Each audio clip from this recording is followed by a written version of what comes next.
KTV news కి స్వాగతం. ముందుగా హెడ్లైన్స్ చూద్దాం.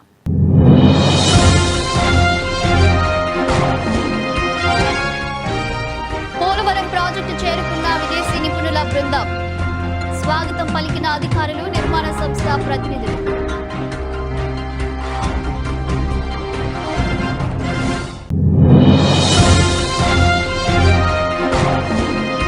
అసెంబ్లీ సమావేశాలపై Andhra Pradesh assembly deputy speaker Raghurama Krishnam Raju కీలక వ్యాఖ్యలు. ఫిబ్రవరిలో అసెంబ్లీ సమావేశాలు జరిగే అవకాశం.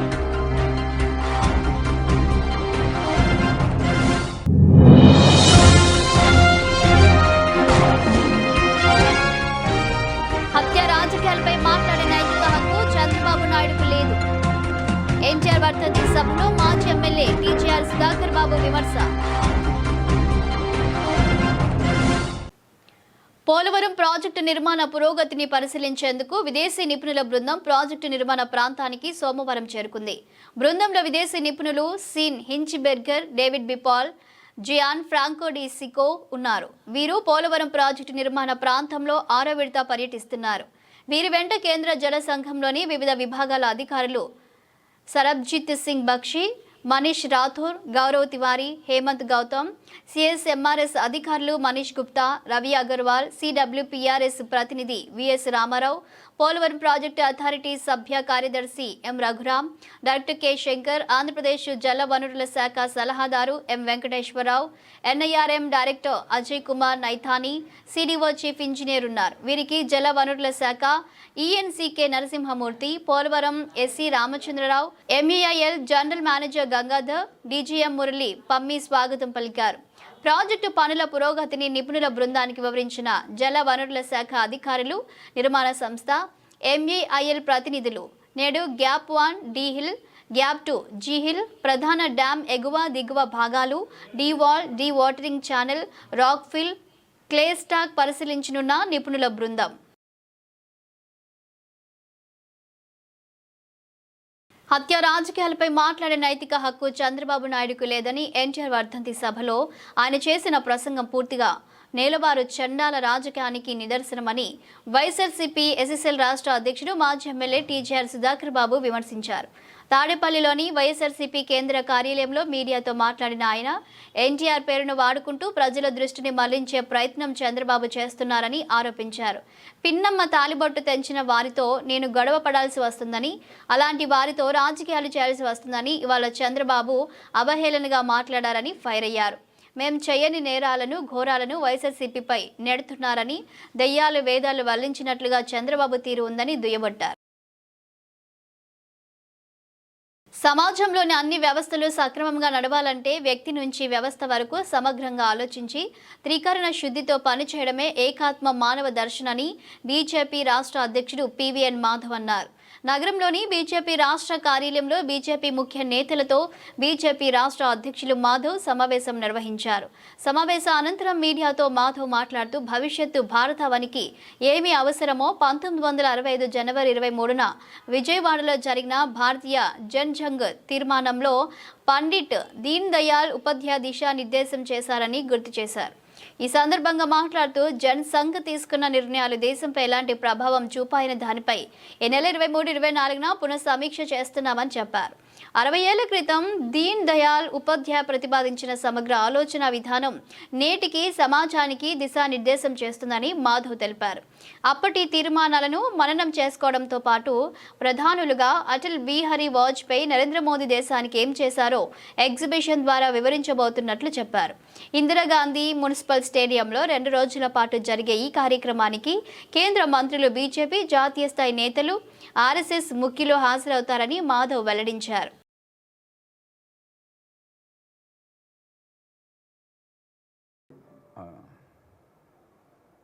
భారతీయ జనతా పార్టీ యొక్క సంస్థాగత నిర్మాణంలో భాగంగా మా యొక్క 3 సంవత్సరాల కాలఖండంలో ప్రతి మండల అధ్యక్షుడు, జిల్లా అధ్యక్షుడు, రాష్ట్ర అధ్యక్షుడు, అలాగే జాతీయ అధ్యక్షుడు మార్పు అనేది అనివార్యం. ఆ విధంగా ఒక పరంపర ఉన్న ఏకైక పార్టీ భారతీయ జనతా పార్టీ. దాంట్లో భాగంగా భారతీయ జనతా పార్టీ జాతీయ అధ్యక్షులుగా ప్రస్తుతం వర్కింగ్ ప్రెసిడెంట్గా ఉన్న నితిన్ నవీన్ గారిని రేపు తిరిగి ఎన్నుకునే విధంగా నామినేషన్ల ఘట్టం ఉండబోతుంది.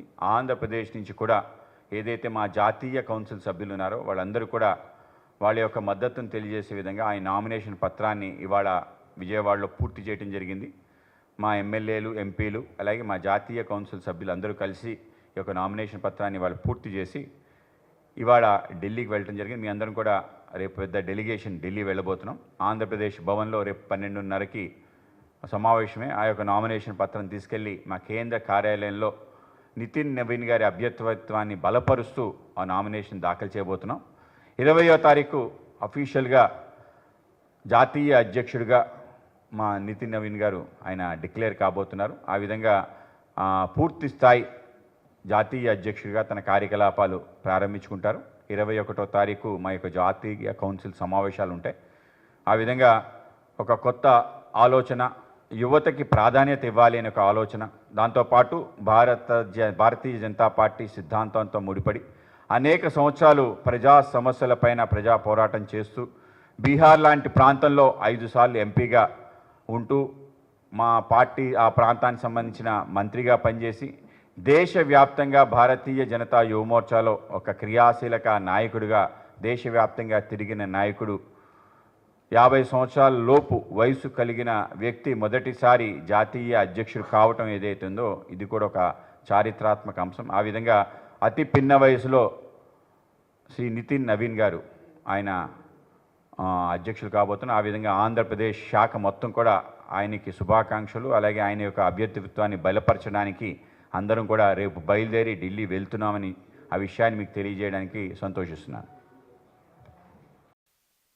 సిద్ధాంతాన్ని ఆయన ఆ రోజు ప్రవచించడం జరిగింది. ఆ సిద్ధాంతమే భారతీయ జనతా పార్టీ ఆ రోజు ఉండే భారతీయ జనసంఘ్ తన మూల సిద్ధాంతంగా తీసుకొని ఆ కార్యక్రమం విజయవాడలో జరగటం ఒక గొప్ప చారిత్రాత్మక ఘట్టం.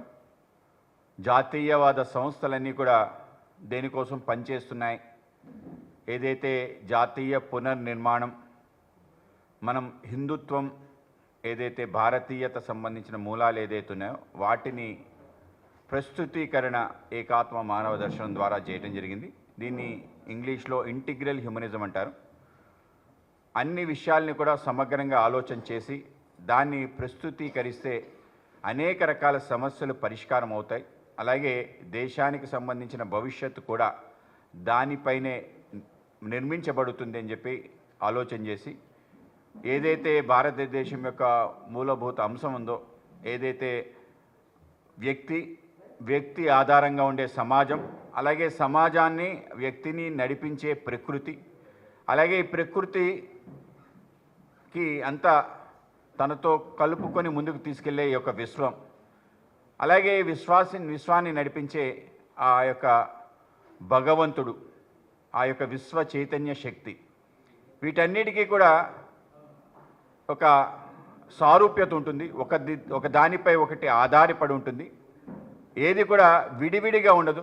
ఆ విధంగా ఇవన్నీ కూడా ఒక సమన్వయంతో రచించబడి ఉన్నది. కనుక అన్ని వ్యవస్థలు కూడా సక్రమంగా నడవాలంటే వీటన్నిటిలో ఉండే ఒక మూల సూత్రం ఏదైతే అన్నిటినీ లయబద్ధంగా నడిపించే ఒక వ్యవస్థ ఏదైతే ఉందో ఆ వ్యవస్థని తెలుసుకోవటమే ఏకాత్మత అని చెప్పి, ఆ విధంగా అందరిలో ఉండే ఆత్మ ఏదైతే ఉందో అన్నీ ఒకటి అని చెప్పి, ఆ విధంగా పరమాత్మ, అలాగే మన ప్రకృతికి సంబంధించిన ఆత్మ అంటే దేశానికి సంబంధించిన దాన్ని చితి అంటారు, దాంతోపాటు వ్యక్తిగతంగా ఉండే ఒక ఆత్మ, ఇవన్నీ కూడా ఒకటే. ఆ విధంగా ఉండే ఏకాత్మ భావం ఏదైతుందో దాని ద్వారా మనం ప్రపంచాన్ని అర్థం చేసుకోవటం, ఆ విధంగా భారతదేశం ప్రపంచానికి అందించిన ఆధ్యాత్మిక అంశంలో కూడా ఇదే తత్వం ముడిపడి ఉంటుంది. ఏ విధంగా అయితే ఆధ్యాత్మికంలో మన అన్ని కూడా సమగ్రంగా ఆలోచన చేసి ముందుకెళ్ళగలుగుతాం, ఆ విధంగా నీలో నువ్వు చూసుకుంటూ చుట్టూ ఉండే సమాజాన్ని ఏ విధంగా చూసుకుంటావు ఆ విధంగానే ప్రతి అంశంలో కూడా నువ్వు ఆ విధంగా చూడగలిగితే అనేక రకాల విషయాలు దానంతట అవే పరిష్కరించబడతాయి. మరింత ద్విగుణీకృతమే ఆ పని చేయగలుగుతాం. దేశానికి సంబంధించిన ఏవైతే నిర్ణయాలు ఉన్నాయో, దేశానికి సంబంధించిన ఏవైతే మన ఆర్థిక విధానం ఉందో, దేశానికి సంబంధించిన విదేశాంగ విధానం ఉందో, దేశానికి సంబంధించిన విద్యా విధానం ఉందో, దేశానికి సంబంధించిన ఏవైతే వ్యవస్థలు ఉన్నాయో ఈ యొక్క వ్యవస్థలన్నింటిలో కూడా ఈ విధంగా సమగ్రంగా ఆలోచన చేసి ఆ విధంగా వెళ్ళటం ద్వారానే మనం అనేక విజయాలు సాధించగలుగుతాం. ఆ విధంగా సమగ్ర ఆలోచన, దాన్ని హోలిస్టిక్ థింకింగ్ అంటారు. ఒక విషయాన్ని సమగ్రంగా ఆలోచించి అన్ని కోణాల నుంచి ఆలోచన చేసి ఆ విధంగా ముందుకు వెళ్ళటం. అలాగే ఏ విషయంతో అయితే మీరు ముందు వెళ్తున్నారో అది మనఃపూర్వకంగా తీసుకొని త్రికరణ శుద్ధిగా అని చెప్పి మనం అంటుంటాం. ఆ విధంగా ఆ పని చేయగలిగితే అనేక విజయాలు సాధిస్తామని చెప్పి ఆ విధంగా పండిత్ దీన్ దయాల్జీ ఏదైతే పాశ్చాత్య ఆలోచన స్రవంతి ఉందో, ముఖ్యంగా సామ్యవాదం, అలాగే పెట్టుబడిదారీ వ్యవస్థ క్యాపిటలిజం ఉందో, వీటన్నిటికీ భిన్నంగా భారతీయ దృక్కోణంలో ధర్మ అర్థ కామ మోక్షాలు ఏదైతే చతుర్విధ పురుషార్థాలు ఉన్నాయో వాటిని ఏ విధంగా మనం చూడాలి, ఏ విధంగా వాటిని ఆధునిక వ్యవస్థల్లో అన్వయించుకోవాలి అని చెప్పి ఆ విధంగా ముందుకు తీసుకెళ్ళడం జరిగింది. ఆ విధంగా ఒక వ్యవస్థీకృతమైన ఒక సిద్ధాంతాన్ని ఆయన ప్రవచించడం జరిగింది. ఆ విధంగా ఈ యొక్క వ్యవస్థని థర్డ్ వేగా ఆ రోజు పేర్కొనడం జరిగింది. అయితే పండిత్ దీన్ దయాల్జీ ఇది మూడో విధానం కాదు, ఇది సమగ్ర విధానం, అన్ని రకాల ఆలోచనలకి మూల రూపమే ఇది.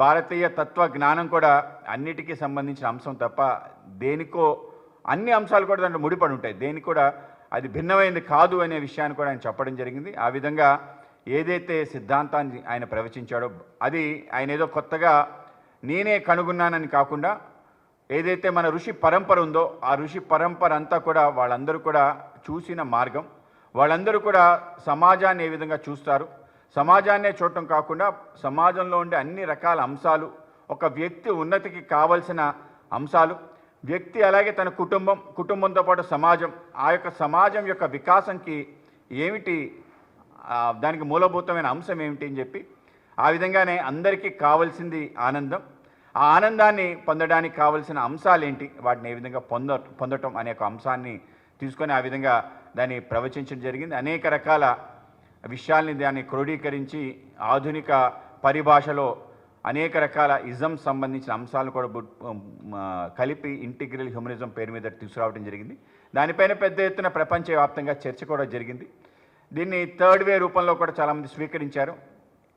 ఇండియన్ థాట్ అని చెప్పి, ఈస్ట్ వే అని చెప్పి ఆ విధంగా ఆక్స్ఫర్డ్, కేంబ్రిడ్జ్ లాంటి ప్రాంతాల్లో కూడా దీనిపైన చర్చ జరిగింది. స్వయంగా పండిత్ దీన్ దయాల్జీ కూడా అమెరికా, యూరోప్ ప్రాంతాలు కూడా పర్యటించి అనేక యూనివర్సిటీస్లో దీని గురించి ప్రస్తావన చేయటం జరిగింది. అయితే ఈ యొక్క సిద్ధాంతాన్ని ప్రవచించిన కొద్ది కాలంలోనే ఆయన భారతీయ జనసంఘ్ యొక్క జాతీయ అధ్యక్షులుగా మారిన తర్వాత 43 రోజుల్లో ఆయన హత్య గావించబడటం, ఉత్తరప్రదేశ్లో మొఘల్ సరాయ్ అనే ప్రాంతంలో ఆయన హత్య గావించబడటం, ఆ విధంగా మా యొక్క సిద్ధాంతకర్త అతి తక్కువ కాలంలో ప్రవచించిన మరణించడం జరుగుతుంది. దాని తర్వాత దీన్ దయాల్ రీసెర్చ్ ఇన్స్టిట్యూట్ అని చెప్పి, అలాగే Indian foundation for integral humanism అని చెప్పి వివిధ సంస్థల ద్వారా దీన్ని ముందుకు తీసుకెళ్ళటం జరిగింది. దీన్ దయాల్జీ ప్రవచించింది అంత్యోదయ అని చెప్పి, అంతిమ వ్యక్తికి ఫలితాలు వెళ్ళాలని చెప్పి, ఆ విధంగా గాంధేయవాద సోషలిజం ఏదైతే ఉందో సర్వోదయ ఆలోచన, ఆ విధంగా అందరి వ్యక్తుల్లో ఆనందాన్ని ఏ విధంగా మనం నిలపాలి అనే అంశంపైన చర్చించి ఆ విధంగా ముందుకు తీసుకెళ్ళటం జరిగింది. ఆ విధంగా దీన్ని ఆధారంగానే గతంలో అటల్ బిహారీ వాజ్పేయి గారి నేతృత్వంలో దేశమంతా కూడా సమగ్ర ఆలోచన పద్ధతి ప్రారంభించాలి. ఆ విధంగా ఏదైతే మన మౌలిక అంశాలు ఉన్నాయో, మన యొక్క రోడ్లు కానీ, మన యొక్క ఎయిర్పోర్ట్స్ కానీ, మన యొక్క పోర్ట్స్ కానీ, దాంతోపాటు టెలికాం వ్యవస్థ కానీ, అలాగే దేశానికి సంబంధించిన అన్ని రకాల వ్యవస్థల్ని కూడా కలిపి అన్నిటినీ ఒకేలా ఆలోచన చేసి మొత్తం దేశ యావత్తు కూడా ఒకటే అనే ఒక అభిప్రాయం కల్పించి ఏ ఆలోచన చేసినా కూడా ఆ సేతు హిమాచలం ఒకే విధంగా ముందుకు తీసుకెళ్లే విధంగా ఒక ఏకాత్మత ఆలోచనతో ముందుకెళ్ళాలని చెప్పి అనేక రకాల పథకాల యొక్క ఆలోచన చేయడం జరిగింది. తర్వాత నరేంద్ర మోడీ గారు 2014లో ప్రధానమంత్రి అయిన సందర్భంలో కూడా ఇటువంటి దృక్పథమే ఆయన తీసుకెళ్ళటం జరిగింది. మనందరికీ తెలుసు, ఇకో సిస్టమ్ అంటారు. ఏదైనా ఒక పరిశ్రమ రావాలంటే పరిశ్రమకు సంబంధించిన మిగతా అన్ని వ్యవస్థలు కూడా ముందే తయారవ్వాలి. కనుక ఏది ఒక దాని తర్వాత ఒకటి వచ్చే విధంగా కాకుండా అన్ని వ్యవస్థలు ఒకేసారి వచ్చే విధంగా ఆలోచన చేసే అంశం, ఆ విధంగా సమగ్ర ఆలోచన పద్ధతి ఆ విధంగా నరేంద్ర మోడీ గారు తీసుకురావడం జరిగింది. కనుకనే ఈ దేశంలో ఎవరి దగ్గర కూడా గ్యాస్ కనెక్షన్ లేదు అనే వ్యక్తి ఉండకూడదు, ఈ దేశంలో ఎవరింట్లో మరుగుదొడ్డి లేదనే అంశం ఉండకూడదు, ఈ దేశానికి సంబంధించిన ప్రతి వాడికి కూడు, గుడ్డ, నీడ అన్నీ కూడా అందరికీ అందాలి, అందరికీ వివక్షత లేని ఒక సమగ్ర వ్యవస్థ నిర్మాణం కావాలి అని చెప్పి నిర్మాణం చేయడం జరిగింది. అలాగే దేశానికి సంబంధించిన మొదటిసారి స్వావలంబన అని చెప్పి మన యొక్క ఆర్థిక విధానం స్వయం సమృద్ధి సాధించాలని చెప్పి, అలాగే మన రక్షణ విధానం కూడా స్వయం సమృద్ధి సాధించాలని చెప్పి ఆ ప్రయత్నం, అలాగే మన దేశానికి సంబంధించిన అనేక రకాల వ్యవస్థలు అంటే మన యొక్క విదేశాంగ విధానం కూడా స్వయం సమృద్ధి సాధించి independent foreign policy, independent defence policy, independent economic policy రావటం జరిగింది. ఆ విధంగా నరేంద్ర మోడీ గారి యొక్క 11.5 సంవత్సరాల్లో అనేక రకాల విజయాలు చూడటం జరిగింది. ఇవాళ అమెరికా మన పైన ఒత్తిడి చేయటం కానీ, యూరోపియన్ యూనియన్ మన పైన ఒత్తిడి చేయటం కానీ ఈ అంశంలోనే భాగం. ఆ విధంగా మన దేశానికి సంబంధించిన అన్ని వ్యవస్థల యొక్క రచన మన చేత చేయించబడాలి అనే ఒక ఆలోచనతో ఇవాళ నరేంద్ర మోడీ గారు చేస్తున్న ఒక దిగ్విజయ యాత్ర ఇవాళ ప్రపంచవ్యాప్తంగా భారతదేశానికి గౌరవం దక్కటం. ఏ దేశంతో మాట్లాడాలి అంటే ఇంకో దేశం మనకి అమెరికా కానీ యూరోప్ యూనియన్ కానీ మనల్ని శాసించే పరిస్థితి లేకుండా మనంతటా మనం నిర్ణయం తీసుకోవడం కానీ, ఏ దేశంతో మనం సంబంధాలు పెట్టుకోవాలి, ఏ దేశం నుంచి మనం చమురు కొనుక్కోవాలి, ఏ దేశ కరెన్సీతో మనం ఫారెన్ ఎక్స్చేంజ్ చేసుకోవాలి, ఇవన్నీ కూడా మనమే నిర్ణయించుకోవటం ఏదైతుందో ఇక స్వావలంబన అంశంలోనే ముడిపడి ఉన్నాయి. దీంతోనే ఆత్మ నిర్భర్ భారత్ అని చెప్పి భారతదేశం తనంతట తన ఆత్మను తెలుసుకొని ముందుకి అడుగులు వేయటం, ఇవన్నీ కూడా పండిత్ దీన్ దయాల్జీ ఆ రోజు ప్రవచించిన ఏకాత్మ మానవ దర్శనంలో భాగంగానే కొనసాగుతున్నాయి. ఆ విధంగా రక్షణ రంగంలో ఇవాళ భారతదేశం ప్రపంచ దేశాలని తలదన్నే విధంగా కేవలం దిగుమతులే కాకుండా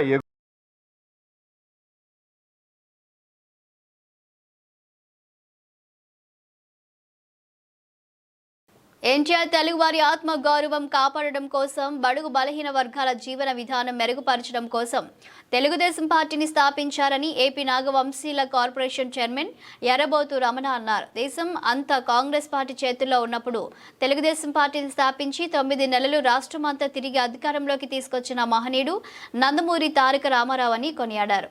విజయవాడ రాజరాజేశ్వరిపేట వద్ద 57 డివిజన్ కమిటీ ఆధ్వర్యంలో తెలుగుదేశం పార్టీ వ్యవస్థాపకులు, మాజీ ముఖ్యమంత్రి, విశ్వవిఖ్యాత నట సార్వభౌమ అన్నా నందమూరి తారక రామారావు 30వ వర్ధంతి కార్యక్రమం నిర్వహించారు.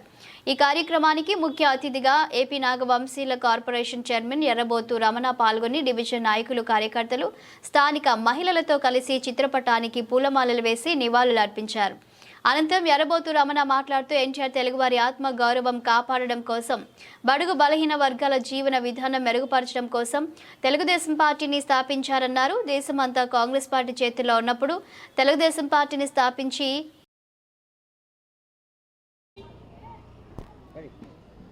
ఈ రోజున భారతదేశం గర్వించదగ్గటువంటి వ్యక్తి, తెలుగు జాతి ముద్దుబిడ్డ, ఆడపడుసులకు అండ, బలహీన వర్గాలకి, ఎస్సీలకు మేలు చేసిన మహనీయుడు నందమూరి తారక రామారావు గారి వర్ధంతి కార్యక్రమం ఈరోజు సెంట్రల్ నియోజకవర్గం శాసనసభ్యులు బోండా ఉమేశ్వర గారి ఆదేశాల మేరకు, అలానే పార్లమెంటు సభ్యులు కేశినేని శివనాథ్ సిన్ని గారు నాయకత్వంలో ఈ రోజున 57వ డివిజన్ తెలుగుదేశం పార్టీ కమిటీ ఆధ్వర్యంలో మరి మహనీయుడు వర్ధంతి కార్యక్రమం చేయడం అన్నది మా పూర్వ జన్మ సుకృతంగా మేము భావిస్తూ ఉన్నాం.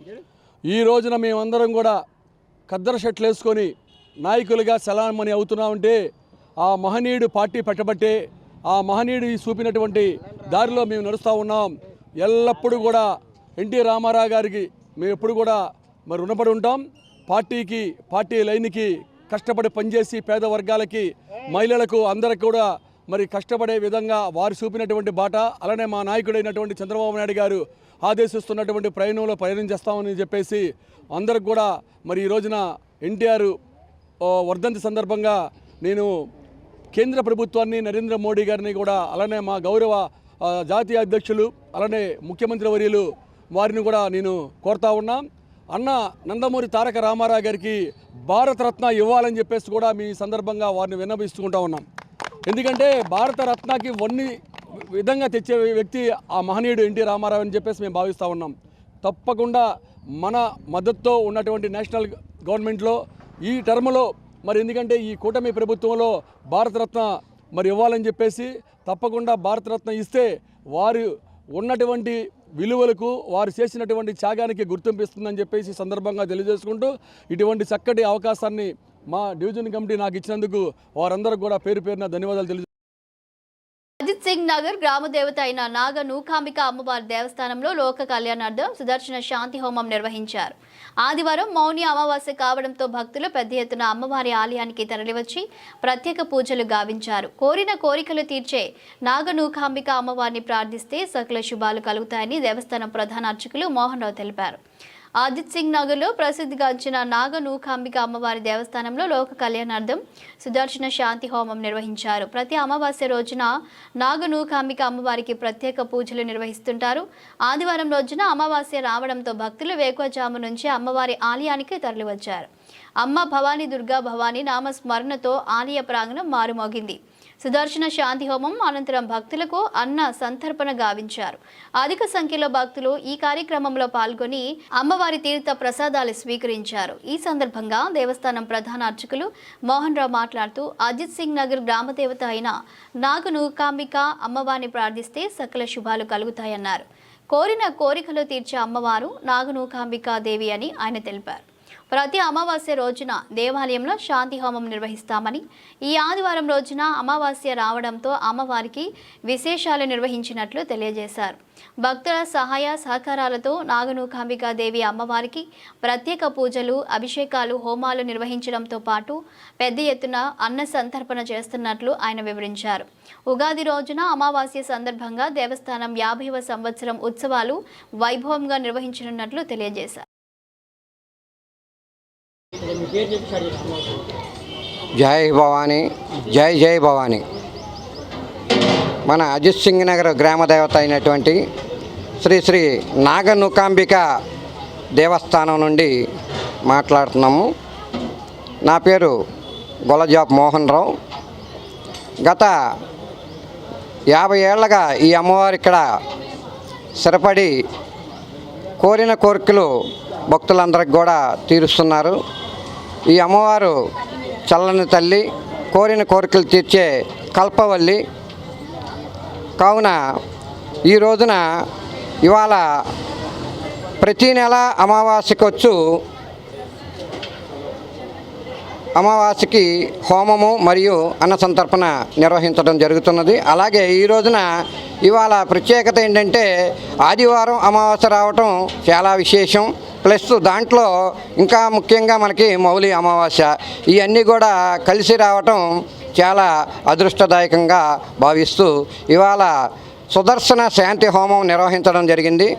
తదనంతరం అన్న సంతర్పణ కార్యక్రమం నిర్వహించడం జరుగుతున్నది. ఈ కార్యక్రమానికి ప్రతి ఒక్క భక్తులు విచ్చేసి అమ్మవారి తీర్థ ప్రసాదములు స్వీకరించవలసిందిగా కోరుతున్నాము. అలాగే ఈ హోమంలో పాల్గొన్న దంపతులు, అలాగే దేవస్థానానికి సేవ చేస్తున్న భక్తులు, వీళ్ళందరూ కూడా ఆయురారోగ్యాలతో సుఖశాంతులతో ఉండాలని చెప్పేసి లోక కళ్యాణార్థం మేము ప్రతి నెల హోమం నిర్వహించడం జరుగుతున్నది. కావున ఈ నెల కూడా ఆ విశిష్టత బట్టి ఈ కార్యక్రమాన్ని నిర్వహిస్తున్నాము.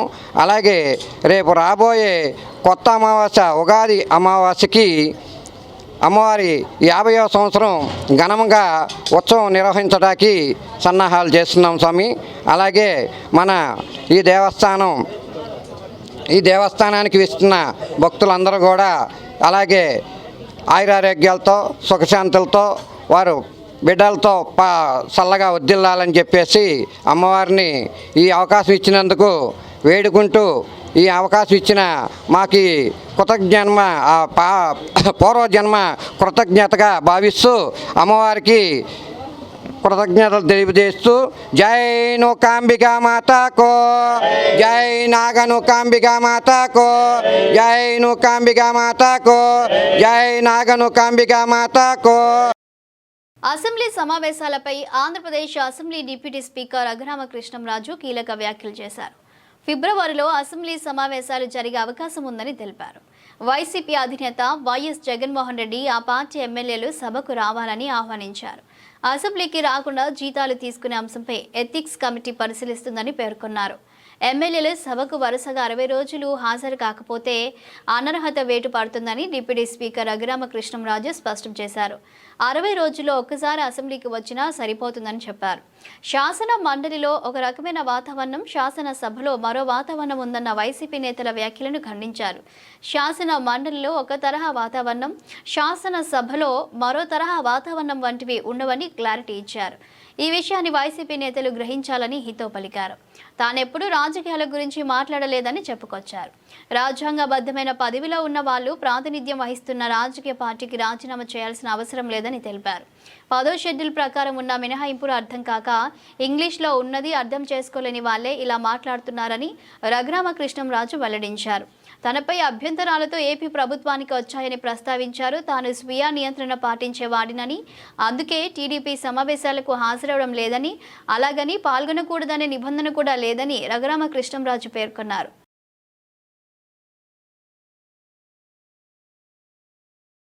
గత ప్రభుత్వం హయాంలో ఉద్యోగులకు జరిగిన ఆర్థికేతర సమస్యల పరిష్కారం కోసం నిరంతరం ఏపీ జేఏసీ అమరావతి రాష్ట్ర నాయకత్వం కృషి చేస్తుందని AP JAC Amaravati chairman Bopparaju Venkateswarlu తెలిపారు. అమరావతి జేఏసీ కార్యాలయంలో AP government clash for employees central association రాష్ట్ర అధ్యక్షులుగా ఎస్ మల్లేశ్వరరావు, ప్రధాన కార్యదర్శిగా టి చెన్నప్ప ఏకగ్రీవంగా ఎన్నికయ్యారు. ఈ సమావేశంలో ముఖ్య అతిథిగా పాల్గొన్న AP JAC Amaravati chairman Bopparaju Venkateswarlu మాట్లాడుతూ రాష్ట్ర ప్రభుత్వ ఉద్యోగులు ఎదుర్కొంటున్న సమస్యలను ప్రభుత్వ పెద్దల దృష్టికి తీసుకుని వెళ్లడం జరిగిందని, అందులో భాగంగానే ముఖ్యమంత్రి ఆదేశాల మేరకు మంత్రివర్గ ఉపసంఘాన్ని నియమించడం జరిగిందన్నారు. వారి చొరవతో కూటమి ప్రభుత్వంలో ఉద్యోగుల సమస్యల పరిష్కారానికి శ్రీకారం చుట్టారని, ప్రధానంగా ముఖ్యమంత్రి అక్టోబర్ 18, 2025ను ఉద్యోగ సంఘాలతో సమావేశం జరపడం, ఆ సమావేశంలో కొన్ని ఆర్థికేతర సమస్యల పరిష్కారానికి ముఖ్యమంత్రి కొన్ని హామీలు ఇవ్వడం, సదరు హామీలన్నీ ఒక్కొక్కటిగా పరిష్కరిస్తూ వస్తున్నందుకు ప్రత్యేకంగా ముఖ్యమంత్రి నారా చంద్రబాబు నాయుడుకి ధన్యవాదాలు తెలుపుతున్నామని చెప్పారు. నాటి నుండి ఉద్యోగుల సమస్యల పరిష్కారంపై ప్రభుత్వం పూర్తిగా దృష్టి పెట్టినందుకు సంతోషంగా ఉందని, మొన్న దీపావళికి ఒక డిఏ, నిన్న సంక్రాంతి పండుగకు సుమారు 1000 కోట్ల బకాయిలు చెల్లింపులు జరిపినందుకు కూటమి ప్రభుత్వానికి ఏపీ జేఏసీ అమరావతి రాష్ట్ర కమిటీ తరపున ధన్యవాదాలు తెలియజేశారు.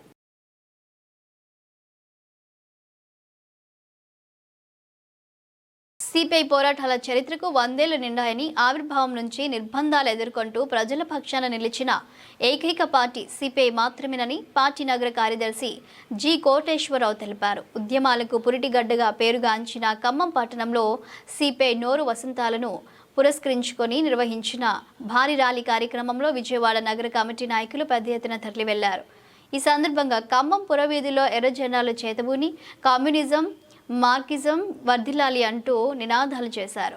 భూమి కోసం, భుక్తి కోసం అలుపెరగని పోరాటం చేసిందని గుర్తు చేశారు. తెలంగాణ సాయుధ పోరాటంలో 4500 మంది రక్తతర్పణం చేశారని సిపిఐ నగర కార్యదర్శి కోటేశ్వరరావు తెలిపారు. పోరాటాల పురిటిగడ్డ ఖమ్మంలో సిపిఐ శత వసంతాల ముగింపు వేడుకలు 4 రోజుల పాటు జరగనున్నాయని, బహిరంగ సభకు వేలాది మంది తరలివచ్చారని చెప్పారు. ఈ నెల 19న సిపిఐ జాతీయ కార్యవర్గం 20న జాతీయ స్థాయి సెమినార్ నిర్వహిస్తున్నట్లు తెలిపారు. ఖమ్మం పట్టణంలో బహిరంగ సభ నిర్వహించుకోవడం ఎంతో ఆనందంగా ఉందని, రానున్న కాలంలో ప్రజల పక్షాన సిపిఐ పార్టీ రాజీలేని పోరాటాలు చేస్తుందని తెలిపారు.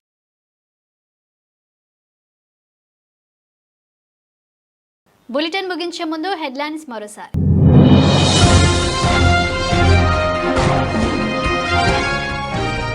పోలవరం ప్రాజెక్టు చేరుకున్న విదేశీ నిపుణుల బృందం. స్వాగతం పలికిన అధికారులు, నిర్మాణ సంస్థ ప్రతినిధులు.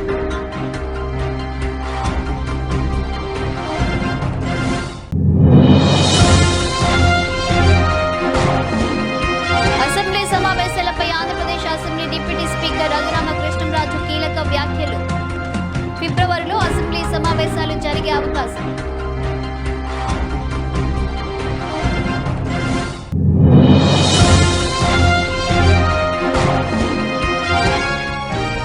హత్య రాజకీయాలపై మాట్లాడే నైతిక హక్కు చంద్రబాబు నాయుడుకు లేదు.